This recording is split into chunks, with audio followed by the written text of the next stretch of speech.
El contrato de transporte es un contrato por medio del cual una de las partes se obliga para con otra, a cambio de un precio, a conducir de un lugar a otro por determinado medio y por un plazo fijado a personas o cosas que serán entregadas a un destinatario. El contrato de transporte tiene ciertas características que es un contrato consensual, es decir, que se perfecciona con el acuerdo entre las partes, que es bilateral, es decir, que se necesita de ambas partes y que ambas se obliguen para la celebración del mismo. Es de carácter oneroso, ya que hay un pago, es de ejecución instantánea, o sea, se da en el momento. Es conmutativo, pues las prestaciones son conocidas y medidas por las partes desde la celebración del contrato. Es de ejecución instantánea, pues la obligación se cumple en un solo momento. Es principal, pues no requiere de otro contrato o negocio para existir. Los requisitos básicos para que exista el contrato de transporte es que el negocio jurídico debe ser celebrado por partes capaces, debe tener pleno consentimiento, debe tener objeto lícito y causa lícita. Y lo más importante de para que exista, es que establezcan un precio. Contrato de transporte de personas.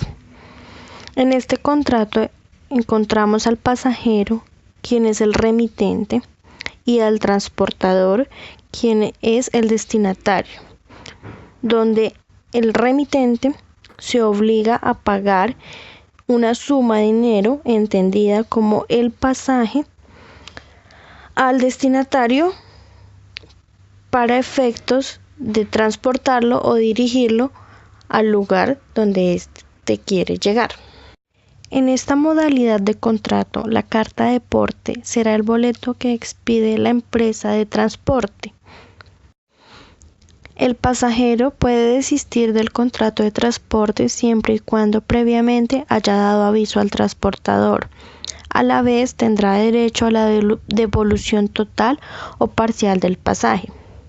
El transportador responderá de todos los daños que sobrevengan al pasajero desde el momento que se haga cargo del mismo. Daños causados por vehículos utilizados por el transportador, daños que ocurran en el sitio de embarque o desembarque. Dentro de esta modalidad de transporte encontramos el transporte de enfermos o de menores de edad, en donde el transportador debe prestar dentro de sus posibilidades los cuidados necesarios. Debe responder por los perjuicios causados por falta de estos cuidados y su responsabilidad va hasta cuando sean confiados a quienes se hagan cargo de ellas. El transportador puede ser exonerado de su responsabilidad cuando el daño ocurra por culpa de terceros, cuando sea fuerza mayor o cuando el daño ocurra por culpa exclusiva del pasajero. El contrato de transporte marítimo es aquel en el que una empresa de transporte o un transportador tiene la obligación de trasladar personas, o bien sea de entregar mercancías a un contratante, en un espacio acuático de un puerto de embarque a un puerto de destino. Esta actividad se realiza a cambio de un dinero, que en el caso de ser transporte de personas se llama pasaje o tiquete, y en el caso de ser transporte de cosas se denomina flete. Esta definición de acuerdo al artículo 1578 del Código de Comercio.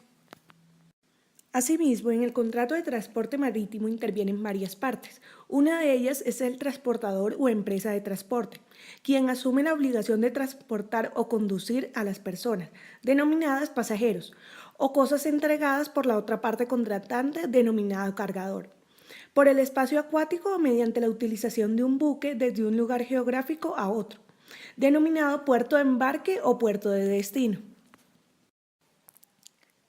Características del contrato de transporte marítimo. Como ya podemos intuir, se trata de un contrato bilateral y oneroso, que por tanto genera una serie de obligaciones para ambas partes. Para el transportista, lógicamente la obligación básica es la de transportar al pasajero al lugar y en el tiempo estipulado, y ello lleva pareja la obligación de poner y conservar el buque en estado de navegabilidad, convenientemente armado, equipado y aprovisionado. Complementariamente se da otra serie de obligaciones, como la acomodación y manutención. Para el pasajero, la obligación principal es el pago del pasaje, que además actúa como documento o contrato que lo legitima en su presencia en el buque.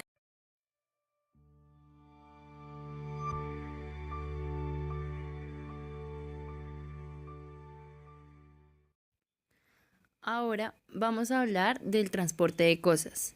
Los elementos personales del transporte de cosas se manifiestan de la siguiente manera: transportador, remitente y destinatario.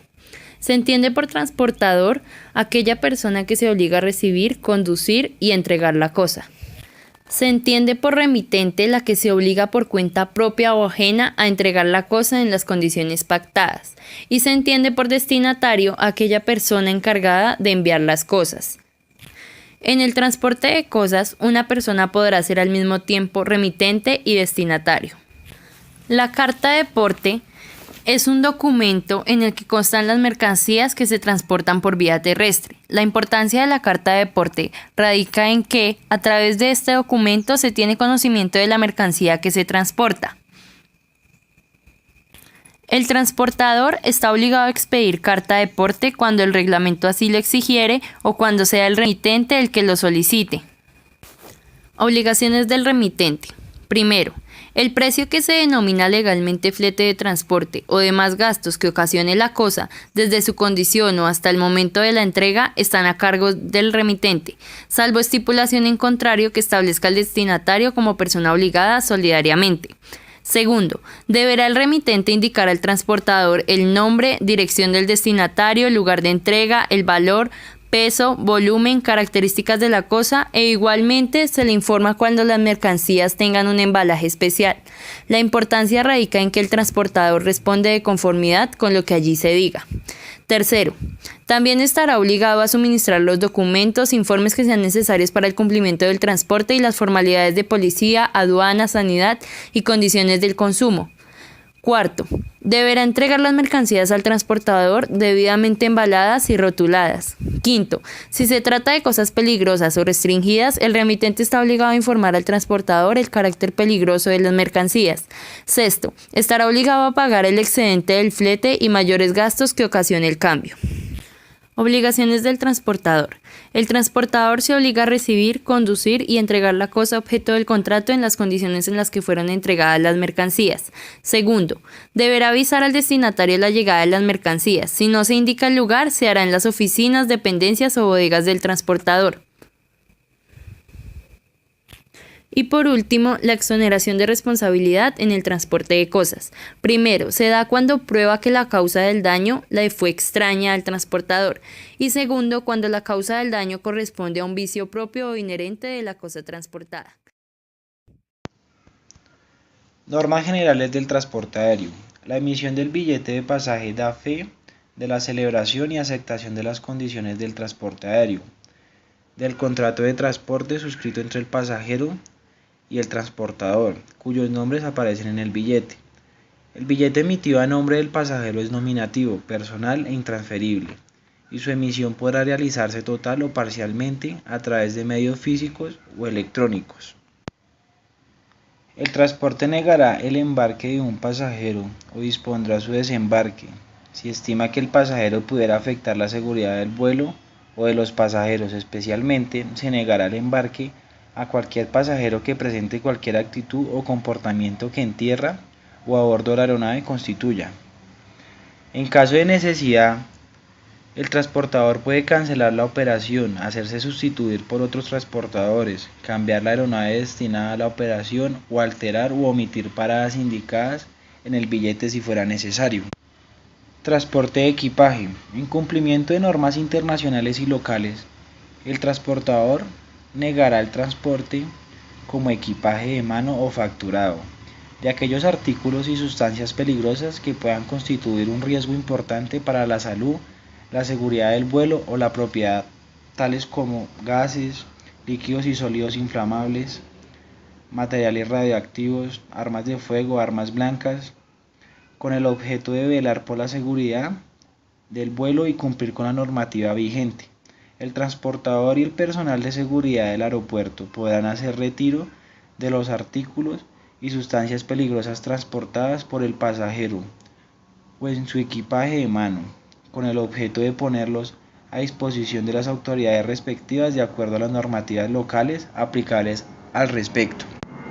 El pasajero no podrá facturar el equipaje a transportar en ningún otro vuelo que no sea en el que se vaya a abordar, ni registrará el equipaje a un destino que no sea el final que figura en el billete del pasajero. Límites de responsabilidad. Si el viaje de un pasajero se inicia y termina dentro de un mismo país, el servicio de transporte y los límites de responsabilidad estarán regulados por la legislación aplicable de dicho país.